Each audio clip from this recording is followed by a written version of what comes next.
This video illustrates the efforts of a team of visualization and civil engineering researchers towards producing a high-fidelity visualization of the September 11, 2001 attack on the World Trade Center. The visualization had to be eloquent to the non-expert user. The simulation was placed into context by modeling and importing the buildings of the WTC Plaza, shown here in color, into a Google Earth model of Lower Manhattan. A finite element analysis simulation of the impact between the Boeing 767 and the top 20 floors of the North Tower was computed using a state-of-the-art simulation code. Then, the simulation results were imported into a state-of-the-art animation system where the visualization was produced. The simulation tracked the impact over 3/4 of a second real time. This sequence is 13 times slower than real time. All the animated geometry seen here was created automatically from the simulation output data.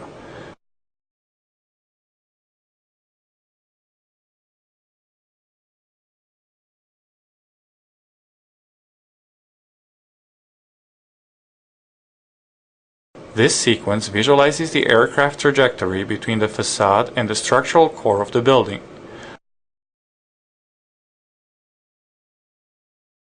Notice the oscillation of the ceiling during the impact. This reverse angle shot visualizes the important damage sustained by some of the core columns.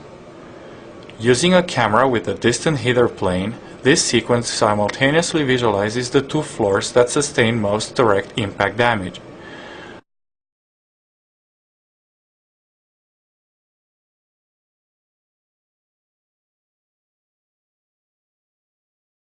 Notice the right engine titanium shaft, which traverses the building virtually intact.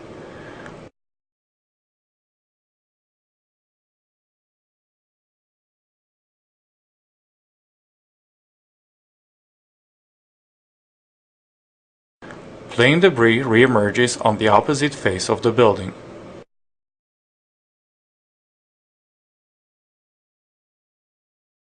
The jet fuel in the central and two wing tanks was simulated using smoothed particle hydrodynamics, or SPH.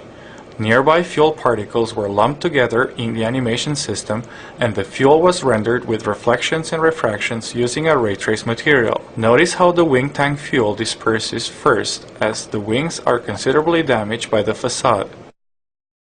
The core columns are essential to the structural integrity of the building. This sequence visualizes the damage to the core columns and to their connecting horizontal beams by rendering all other entities with transparent materials.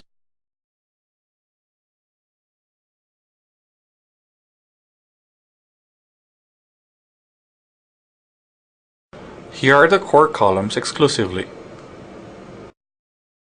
These sequences also turn out to provide a good visualization of the overall deformation of the aircraft as it enters the building.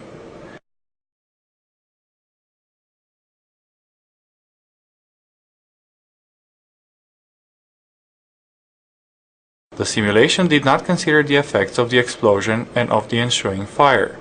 Here, the fuel particles were used in the animation system to automatically produce a plausible fire visualization. As can be seen in this side-by-side visualization, the simulation fuel particles control the fire computed by the animation system.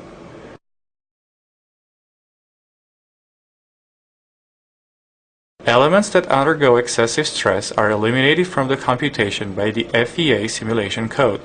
These eroding elements correspond to entities that disintegrate, such as a slab of concrete turning into dust.